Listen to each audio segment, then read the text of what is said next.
আছেন। শেখ হাসিনা হয়তো আর জীবিত নেই, তিনি মৃত্যুবরণ করেছেন। ইন্না লিল্লাহি ওয়া ইন্না ইলাইহি রাজিউন। আওয়ামী লীগের সভাপতি শেখ হাসিনা কিছুক্ষণ আগে মারা গেছেন।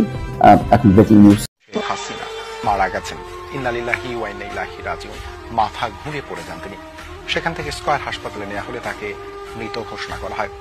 দর্শক, সারা দেশে চাঁদাবাজির খবর আপনারা ইতিমধ্যে শুনতে পেয়েছেন, কিন্তু মসজিদের জায়গা দখল করে জমি নিয়ে যাওয়া, এটা কোন ধরনের চাঁদাবাজি বলে আমরা আপনাদেরকে দেখাবো। এবং বিশেষ করে সেখানের ভুক্তভোগী সহ এবং মুসল্লিরা, এলাকাবাসী তারা কি বলছেন সে ভিডিও আমরা আপনাদেরকে দেখাবো। বেশি কথা না বলে মূল ভিডিওতে নিয়ে যাচ্ছি, আপনারা পুরো ভিডিও দেখতে থাকুন, না টেনে পুরো ভিডিওটা। আর চ্যানেলে আপনারা যারা নতুন আছেন চ্যানেলকেও সাবস্ক্রাইব করে আমাদের পাশেই থাকবেন। তো চলুন এক এক করে আমরা বিস্তারিত ভিডিও দেখাচ্ছি আপনাদেরকে স্ক্রিন থেকে। আসসালামু আলাইকুম। আওয়ামী লীগের নেতাকর্মী যারা আছেন তাদের জন্য একটু তো মন খারাপের খবর এবং কি দুঃসংগত বলা যেতে পারে। গতকালকে শেখ হাসিনার যিনি ভাগ্নি আছেন, যুক্তরাজ্য প্রবাসী বা সেখানে নাগরিক টিউলিপ সিদ্দিকী, তিনি একটা স্ট্যাটাস দিয়েছেন। তো তার এই স্ট্যাটাসের পরপরই আপনারা নিশ্চয়ই দেখেছেন ফেসবুক ইতিমধ্যে যে তিনি অসুস্থতার খবর যেটা আসছে। এখন আসলে তিনি প্রকৃতপক্ষে কি অসুস্থ, এর মাঝখানে অনেকগুলা খবর আবার সামনে চলে আসছে যে কেউ কেউ বলছেন শেখ হাসিনা দীর্ঘদিন ক্যান্সারে আক্রান্ত ছিলেন, গোপনে চিকিৎসা নিতেন, এটা তিনি কাউকে বলেন নাই, তিনি আসলে ক্যান্সার আক্রান্ত। আবার কেউ কেউ বলছেন যে না, তিনি আসলে এই মুহূর্তে অনিদ্রা, দুশ্চিন্তা, টেনশন অথবা জুলাই আগস্টের সরকার পরিবর্তনের পরে বা সরকার পরিবর্তনের যে ধাক্কাটা, এটা তিনি আসলে নিতে পারেন নাই, সেই কারণে তিনি কিছুটা মানসিকভাবে অসুস্থ।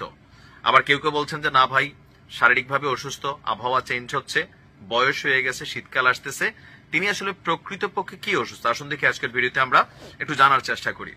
প্রথমত, শেখ হাসিনার বয়স হয়ে গেছে ৭৮ বছর।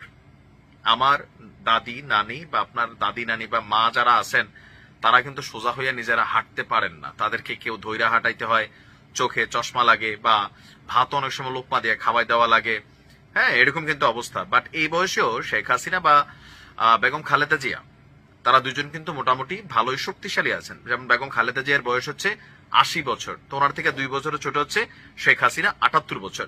শারীরিকভাবে তিনি কিন্তু যথেষ্ট ফিট আছেন শারীরিকভাবে।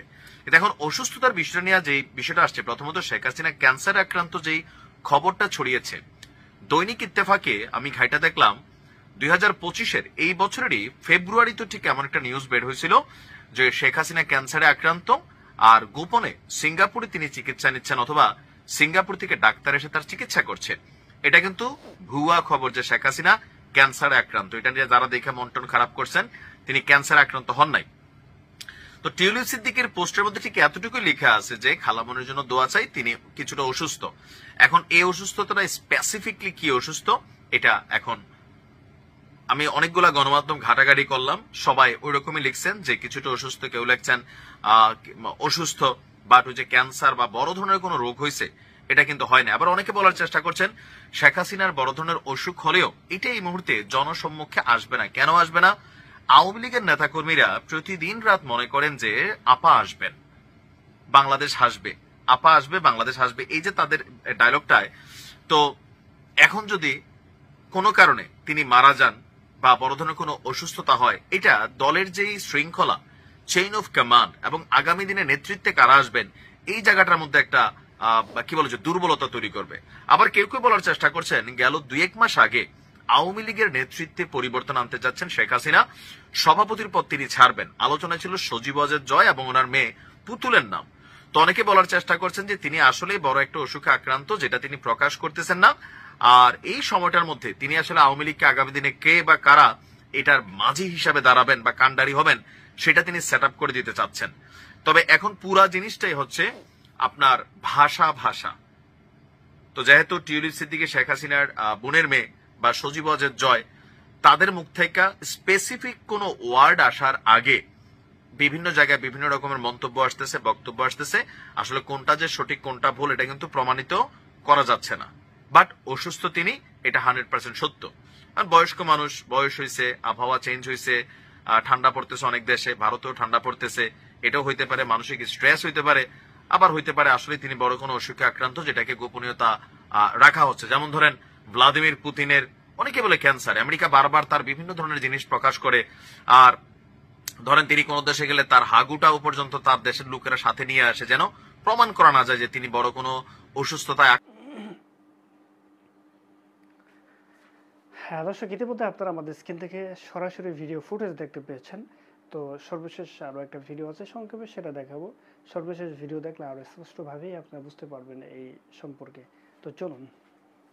লার্নেড অ্যাটর্নি জেনারেল সাহেব যে বক্তব্য দিয়েছেন সেই প্রেক্ষাপটে আমি দুটো জবাব দিয়েছি। প্রথমটা হলো পালিয়ে গিয়েছে, আমি বলতে চাচ্ছেন যে আমার আসামি পালিয়ে গিয়েছে। আমি সেক্ষেত্রে বলেছি যে আমার আসামি পালিয়ে যান নাই, উনি এই দেশ থেকেই যেতে চান নাই। তা বিভিন্ন মিডিয়া, পত্রপত্রিকা প্রতিটি জায়গায় সেটা এসেছে, এবং উনি একথাও বলেছেন যে আমাকে প্রয়োজনে এখানে মাটি দেন হত্যা করে, তবু আমি যাব না। কিন্তু প্রেক্ষাপটটা এমন দাঁড়িয়েছে, ওনাকে যেতে বাধ্য হয়েছে। উনি হেলিকপ্টারে করে গেছেন, মানুষ, প্রতিটি মানুষ দেশের মানুষ দেখেছে। অতএব পালিয়ে যাওয়া কাকে বলে?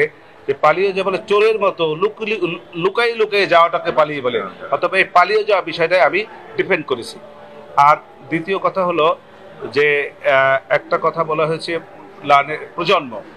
প্রজন্মকে শেষ করে দিতে চেয়েছে আমার আসামিরা।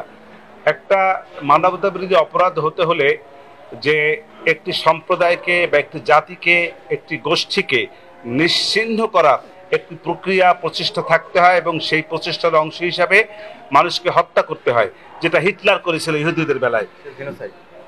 দ্যাট ইজ জেনোসাইড এবং মানবতা বিরোধী অপরাধ, দুটোই। জেনোসাইড এবং মানবতা বিরোধী অপরাধ। কিন্তু এইখানে আমার বেলায়, এই আসামিদের বেলায় এরকম কোনো সম্প্রদায়কে বা কোনো জাতিকে বা কোনো গোষ্ঠীকে সে নিশ্চিহ্ন করার কোনো প্রচেষ্টা তার ভিতরে ছিল না, এবং সে সেটা করেও নাই। এটাই মূল বক্তব্য আমার ছিল। আর একটি ছিল অ্যাপ্রুভারের কথা বলেছে যে লার্নেড অ্যাটর্নি জেনারেল সাহেব বলতে চাচ্ছেন যে তাদের সাক্ষীকে সমর্থন করে যে সাক্ষী আব্দুল্লাহ আল মামুন সাহেব যে সাক্ষীটা দিয়েছেন, তাকে সমর্থন করে দিয়েছেন যে আমরা সব অপরাধ করেছি, সেই অপরাধের সমর্থনে উনি সাক্ষী দিয়েছেন। সেখানে আমার বক্তব্য ছিল এই যে লার্নেড সাক্ষী আব্দুল্লাহ আল মামুন সাহেব উনি নিজে বাঁচার জন্য একটি অপকৌশল হিসাবে নিজেকে অ্যাপ্রুভার ডিক্লেয়ার করেছেন। আমার মূল বক্তব্যগুলো ছিল এটা। এবং আমি একথাও বলেছি লাস্টে যে আসামি পক্ষ যেমন ন্যায় বিচার, বাদী পক্ষ যেমন ন্যায় বিচার চায়, আসামি পক্ষ আমরাও ন্যায় বিচার চাই। ন্যায় বিচার নিশ্চিত করার দায়িত্ব লার্নেড ট্রাইব্যুনালের, এবং ট্রাইব্যুনালটা সেটা নিশ্চিত করবে, এবং ন্যায় বিচার দেশের মানুষ, পৃথিবীর মানুষ দেখবে, এই আশা আমি করেছি। একটা প্রশ্ন ছিল, উনি বলেছেন যে ইতিপূর্বের একটি রাজনৈতিক দলের নেতা বিদেশে ছিলেন, তখন আমার এই আসামি সাবেক প্রাইম মিনিস্টার বলেছিলেন যে প্রয়োজন আসেন, এসে বিচারের মুখোমুখি হন, এই যে কথাগুলি উনি বলেছিলেন।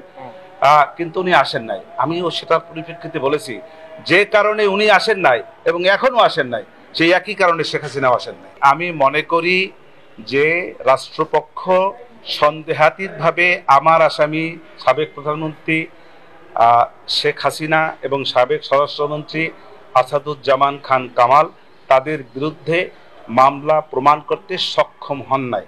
যেহেতু সক্ষম হন নাই, সেহেতু আমার আসামিরা খালাস পাবে, এবং সসম্মানে খালাস পাবে। এটা আমার আশা এবং আমার প্রত্যাশা। দর্শক, সর্বশেষ ভিডিও ইতিমধ্যে দেখতে পেয়েছেন। তো আপনাদের মতামত অবশ্যই জানাবেন। ভালো থাকবেন। অন্য কোনো ভিডিওতে আবার দেখা হবে। আসসালামু আলাইকুম।